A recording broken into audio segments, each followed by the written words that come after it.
Mardi 22 avril 2014. Bonjour, bonsoir à tous. Un plaisir de vous retrouver pour cette nouvelle édition d'information. Pulsation, l'essentiel de l'actualité de la journée. La menace du président Michel Martelly d'appliquer l'article 12 de l'accord d'El Rancho.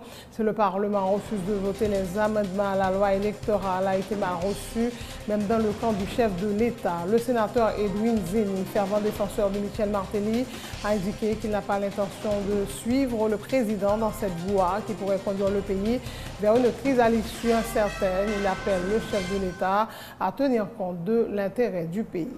Les sénateurs devraient statuer ce mardi sur les amendements à la loi électorale, mais la séance n'a pu avoir lieu faute de quorum.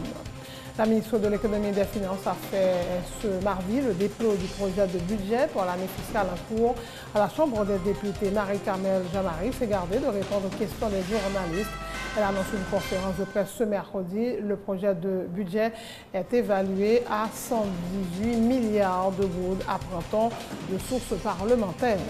Alors que plusieurs voix s'élèvent pour dénoncer la décision du chef de l'État de fixer à 225 gourdes le salaire minimum dans le secteur de la sous-traitance, le Conseil supérieur des salaires se félicite du fait que le président Martelly a suivi la recommandation du CSS concernant l'ajustement des salaires minimums par secteur d'activité. Pour l'intégration et la participation active de la diaspora, c'est autour de ce thème que le gouvernement organise du 20 au 26 avril la semaine de la diaspora, l'intégration des Haïtiens vivant à l'étranger notamment, la participation aux prochaines élections sont entre autres questions débattues à ces assises. L'actualité sur le plan international, le vice-président américain Joe Biden apporte son soutien à Kiev et met en garde la Russie contre l'isolement qui l'a menacée. Elle continue de soutenir les séparatistes ukrainiens. Les États-Unis ont par ailleurs montré une série de photos qui prouveraient l'implication directe de la Russie dans les directions séparatistes de l'Est du pays. L'actualité sportive, l'Atlético Madrid et Chelsea se sont quittés ce mardi sur un décevant match nul 0-0 en demi-finale allée de Ligue des Champions sur la pelouse de Vicente Calderón. Le match retour est programmé le 30 avril à Stamford Bridge. Joachim Noah, 29 ans, est désigné meilleur défenseur de la saison régulière de la NBA, une consécration pour le pivot français des Chicago Bulls. D'ailleurs, c'est la première fois qu'un Français décroche ce titre honorifique. Voilà, mesdames et messieurs, pour le menu du journal.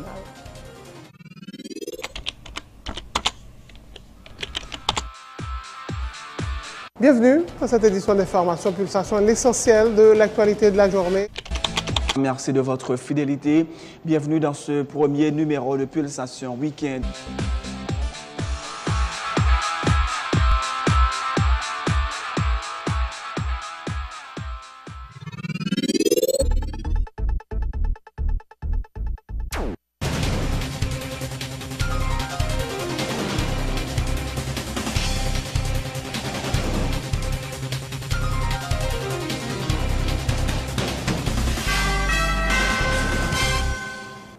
Chef, bonjour, bonsoir. En couverture de ce journal, la menace du président Michel Martelly d'appliquer l'article 12 de l'accord d'El Rancho prônant la mise en veilleuse de certains articles de la loi électorale si le Parlement refuse de les amender a été mal reçu, même dans le camp du chef de l'État. Le sénateur Edwin Zeni, fervent défenseur de Michel Martelly, a indiqué qu'il n'a pas l'intention de suivre le président dans cette voie qui pourrait conduire le pays vers une crise à l'issue incertaine. J'ai été maire de ma ville et aujourd'hui je suis sénateur de la République. J'ai donc une carrière à préserver, a dit l'élu du Sud-Est, pour justifier sa décision de lâcher son ami président, ne serait-ce que sur cette question. Il lui demande ainsi qu'à ses conseillers de mettre en avant la Constitution et de tenir compte de l'intérêt du pays. Le président n'est pas capable. Il ne peut pas essayer de faire n'importe quelle crise dans le pays qu'un pile bail a passé. Un pile bail a passé et je ne vais pas souhaiter le faire parce que, tant que j'aime dire, il faut prendre la Constitution pour le mettre devant, pour le garder et avec ses conseillers pour lui avancer. Mais s'il fait dans le bon nègre, la font crise dans le pays que peut-être même nous ne pouvons pas sortir là. Donc selon même déclaration président pas bienvenue dans la conjoncture là? Non, écoutez, l'homme dirigé, il faut que toujours avenir pays et pas avenir terre tout. Parce que le président a un mandat que pour 5 ans, mais le pays reste et demeure. Ça veut dire que leur travail, leur président de la République, ou bien leur premier ministre, ou bien leur sénateur de la République, il faut penser pour le pays, pas pour eux. Donc le président passe, mais le pays reste là. Donc il faut penser pour le pays. Donc je pense que le président, avec ses conseillers surtout, garder bien et puis calculer, penser et puis diriger bien pour le peuple là. Ouais. Si bien comprendre en un mot ou démarquer de déclaration président. Bon, le président peut faire une déclaration, c'est pas que me démarquer de déclaration, mais s'il se trompe, je ne vais pas rentrer là-dedans même. Tu vois, parce que j'ai une carrière pas moi, je suis ce que je suis, je suis un sénateur, je fus le maire de ma ville, ouais, de Jacmel, un sénateur de la ville, j'ai mon avenir politique. Et je ne vais pas rentrer tête baissée avec le président si moi je ne le pas bon. Donc c'est aussi simple que ça. La question des amendements à la loi électorale devrait être à l'ordre du jour ce mardi au Sénat de la République, mais la séance n'a pu avoir lieu faute de quorum. Selon le sénateur de l'opposition, Moïse Jean-Charles, ce sont les proches du pouvoir qui ont boycotté la séance. Nous autres, au niveau de l'opposition, nous étions prêts à engager les débats et déclarer l'irrecevabilité des propositions d'amendement telles qu'elles ont été faites, a dit Moïse Jean-Charles, qui affirme qu'il ne cédera pas aux pressions de l'international. Un fait certain, l'ensemble collectif qui soutient le pouvoir là, il n'est pas présent dans la salle là, et nous-mêmes nous présents pour nous venir faire débat, et je vais répéter l'autre fois encore, nous avons la loi bon côté nous, nous avons les peuple haïtien qui soutient nous.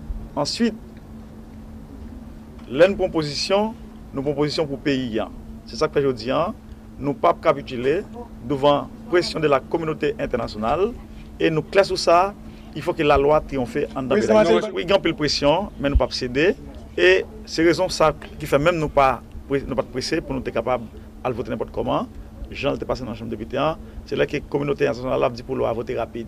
Deuxièmement, les membres des présidents Matéli, comme a répété même barré là, qui a fait déclaration. Ces déclarations tabagem qui a fait. Ensuite, ces déclarations moun fou, nous pas occuper le président Matéli. S'il est capable de remplacer l'institution de l'État, s'il est capable de remplacer la loi haïtienne, il est capable de remplacer la constitution. Pas un groupe qui dans nos chambres d'hôtel pour prendre n'importe quelle décision dans nos peuples haïtiens. Nous-mêmes, ce n'est pas haïtien, ça a passé. C'est ça que fait nous-mêmes, nous pensons que matin, nous avons le travail pour nous être capables de déclarer l'irrecevabilité de la loi, pour nous être capables de demander, Jean la loi dit là, pour être capable de tracer le processus là. C'est ça que fait nous présents là.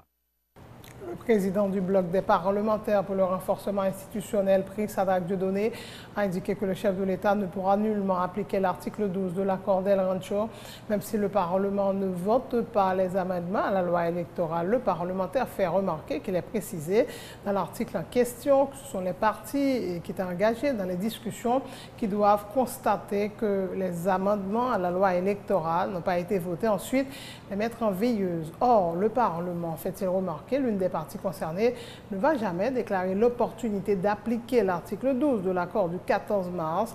Il s'aligne sur la position du Sénat qui refuse de voter les amendements à la loi électorale tant que le document n'aura pas été soumis par un conseil électoral régulièrement constitué.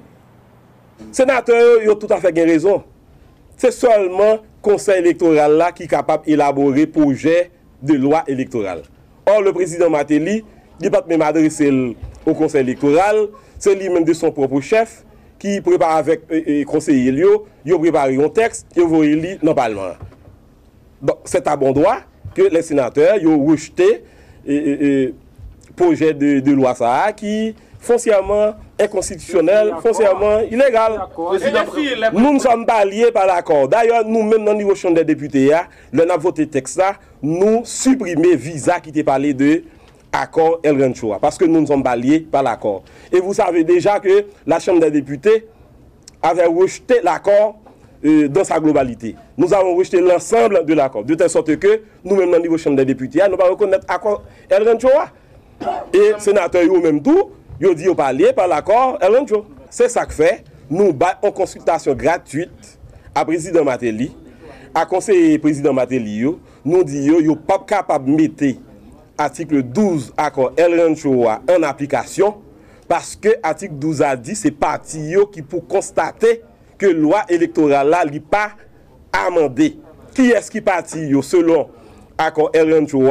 C'est exécutif là, c'est parlement, c'est parti politique. et bien Parlement pas jamais constaté avec deux l'autre parti que loi n'est pas amendée. De telle sorte que article 12 al pas jamais capable de rentrer en application. Un gouvernement, un président, et l'a violé la loi de manière systématique. Et bien, il y a privé, côté coupoua, la plaine a débordé. Il a la plaine a débordé, tout le monde connaît qui ça s'abaille, et ça c'est dans l'histoire récente pays. Et bien, il y a privé, et tout le monde a privé, mettez tête ensemble, parce que vous ne pouvez jamais rétrograder, puis tomber dans un régime dictatorial, un régime bout de Dieu encore, et le ça, Mounzayo qui a entravé la démocratie, c'est eux-mêmes qui ont besoin de quitter le pays. Autre point de l'actualité, la ministre de l'Économie et des Finances, Marie-Carmel Jean-Marie, a fait ce mardi le dépôt du projet de budget révisé pour l'année fiscale en cours après son rejet par le Sénat lors de la première session de l'année législative. Il a confirmé avoir déposé le texte à la Chambre basse. Marie-Carmel Jean-Marie n'avait pas souhaité répondre aux questions des journalistes sur le budget, mais aussi concernant les déclarations du chef de l'État selon lesquelles les caisses de l'État sont vides. Elle annonce une conférence de presse ce mercredi. Vous avez fait le dépôt du budget? C'est fait. C'est à combien? Ça se chiffre à combien? Le budget de la République se chiffre à combien, Madame la ministre? Je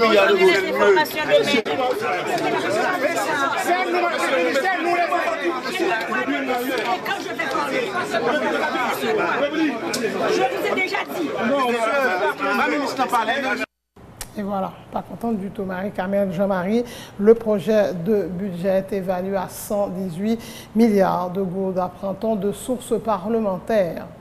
Alors que plusieurs voix s'élèvent pour dénoncer le chef de l'État qui a fixé à 225 gourdes le salaire minimum dans le secteur de la sous-traitance, le Conseil supérieur des salaires se félicite du fait que le président Michel Martelly a suivi les recommandations du CSS concernant l'ajustement des salaires minimums par secteur d'activité. Pour le président du Conseil supérieur des salaires, Ronan Edouville, l'arrêté présidentiel du 16 avril a été pris en application de la loi du 10 septembre 2009 sur le salaire minimum. Et pour sa part, Jean-Dany Pierre-François, l'un des représentants du secteur patronal au CSS, affirme que si le salaire minimum n'a pas été ajusté à la hauteur des espérances des ouvriers, ce n'est pas par méchanceté, mais par souci de conserver la compétitivité des entreprises dans le secteur.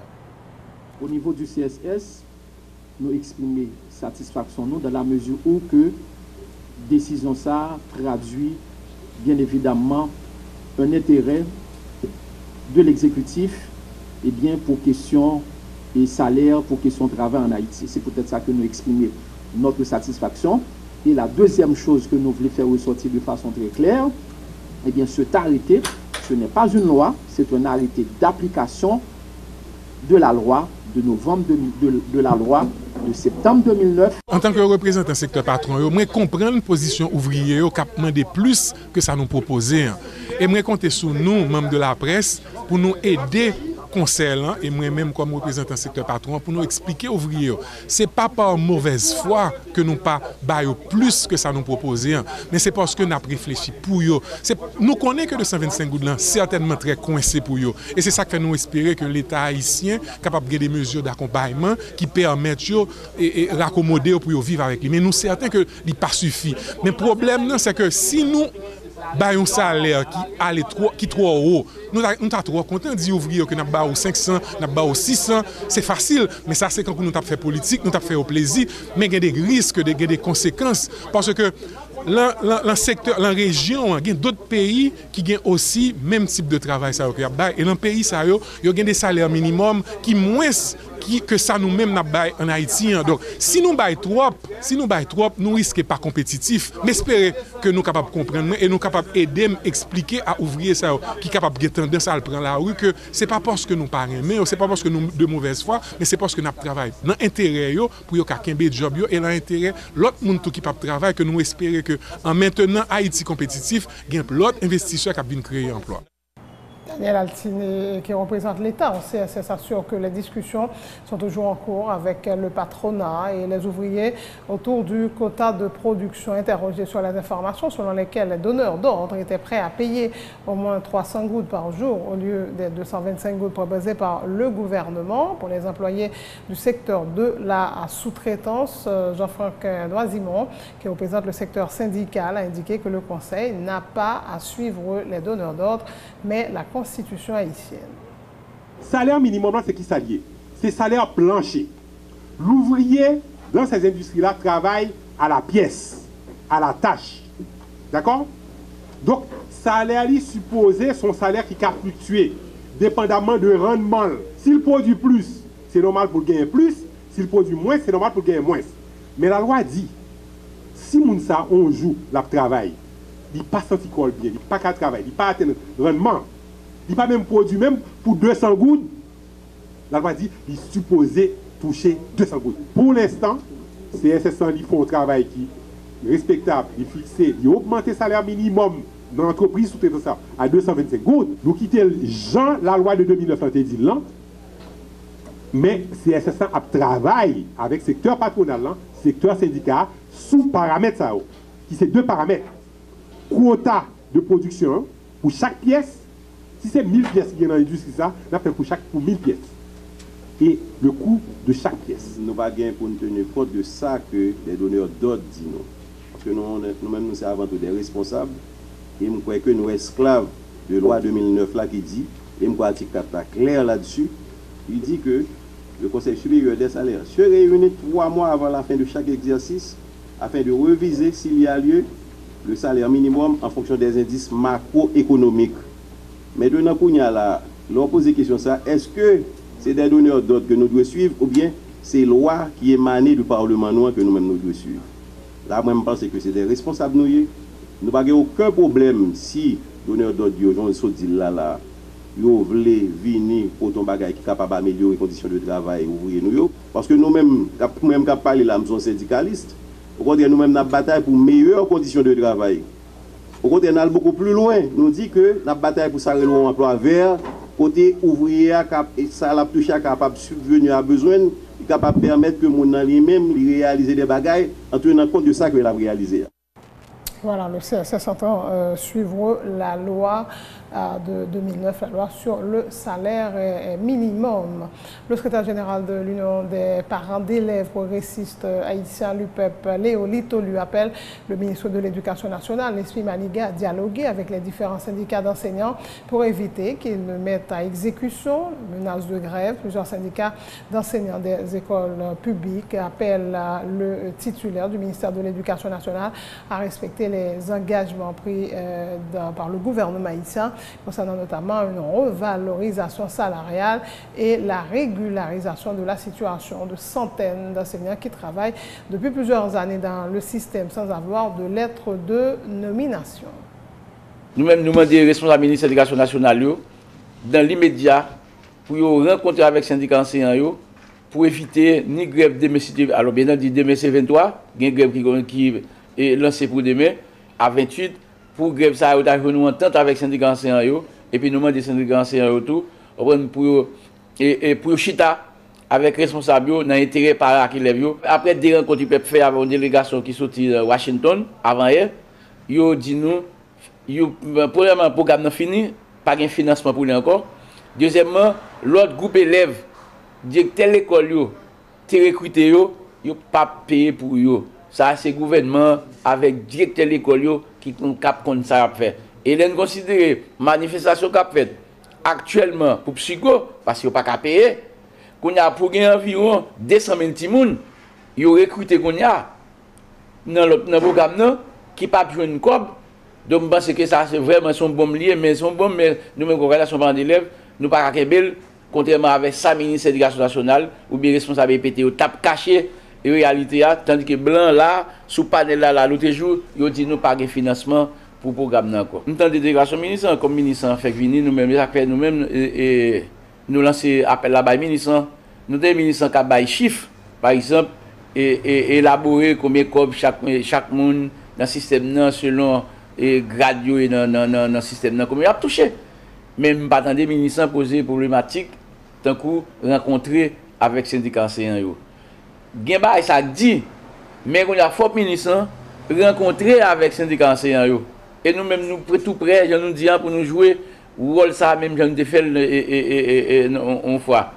Rencontrer ensemble avec syndicat enseignant yo, laisse ça moi-même coordination parents d'élèves, parents yo, direction d'école yo, tout le monde après.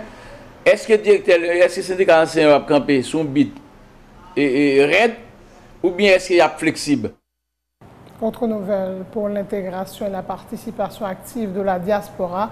C'est autour de ce thème que le gouvernement organise du 20 au 26 avril la semaine de la diaspora, l'intégration des Haïtiens vivant à l'étranger, notamment la participation aux prochaines élections. Sont entre autres questions débattues à ces assises. Le ministre des Haïtiens vivant à l'étranger, François Guillaume II, fait état d'un plan d'action qui s'articule autour de 4 axes que sont le recensement des Haïtiens vivant dans la diaspora, la mobilisation dans la création de mécanismes d'investissement financier dans le pays, l'amélioration de l'image d'Haïti et l'établissement d'un réseau de centres d'accueil. 20 avril, par arrêté, décrété Journée nationale de la diaspora. Le 20 avril, c'était dimanche, mais nous lançons Semaine diaspora hier. Donc hier, à 6h, dans Oasis, nous avons accueilli plusieurs membres de la diaspora qui viennent un peu partout. Semaine diaspora, nous avons 2 jours de travail, jeudi avec demain. 2 jours de travail, ça, nous allons débattre de différents thèmes. Premier thème qui va le débattre aujourd'hui, c'est la Constitution amendée de 1987, le vote de la diaspora, où est-elle? Son sujet qui est supposé traiter avec un pile tête posée, qui concerne un pile instance, qui concerne les parlementaires et le conseil électoral provisoire. Donc c'est à partir de certaines résolutions que nous prenons dans la semaine diaspora que nous avons présenté pour nous voir qui gens que nous avons avancé. Par rapport à la feuille de route que le président Martelly, Premier ministre, la mode bon moins, nous établit un plan d'action qui a 4 grands objectifs. Et dans 4 grands objectifs, ça, nous voyons que tout champ d'intervention nous a rejoindre dans 4 objectifs. Ça. Premier objectif, là, c'est initier un vrai recensement de la diaspora. Parce que jusqu'à présent, nous avons des chiffres estimatifs de 4,5 millions d'Haïtiens qui vivent à l'étranger.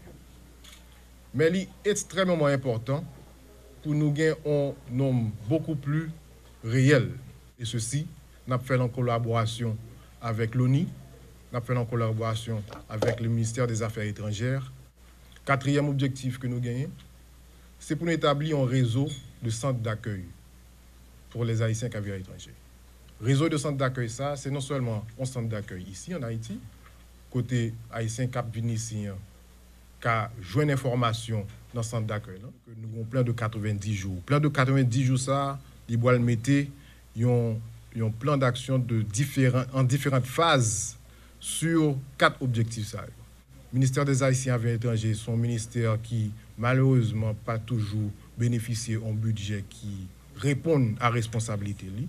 Mais nous ne sommes pas là pour venir plaindre de ça. Nous sommes là pour venir mettre des plans sur pied. 80 millions de gouttes.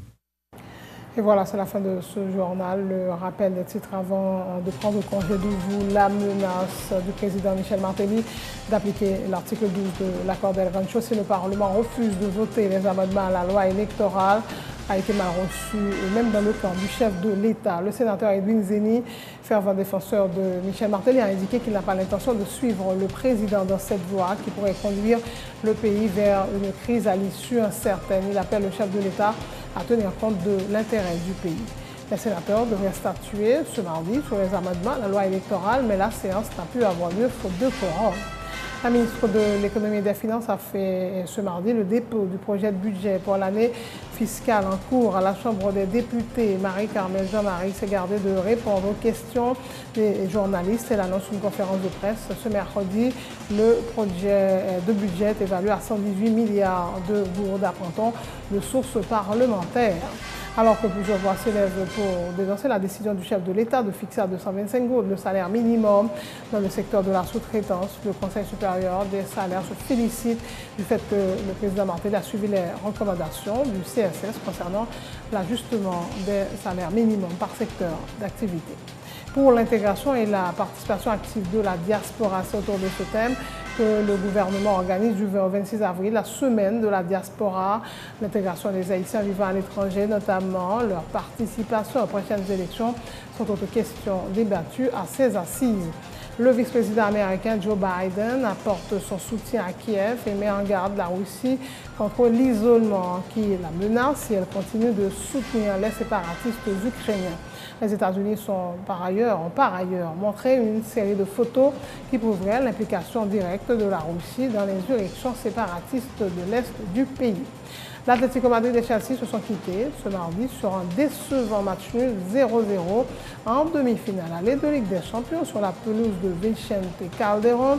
Le match retour est programmé le 30 avril à Stamford Bridge. Joachim Noah, à 29 ans, est désigné meilleur défenseur de la saison régulière de la NBA, une consécration pour le pivot français des Chicago Bulls. D'ailleurs, c'est la première fois qu'un Français décroche ce titre honorifique. C'est la fin de ce journal.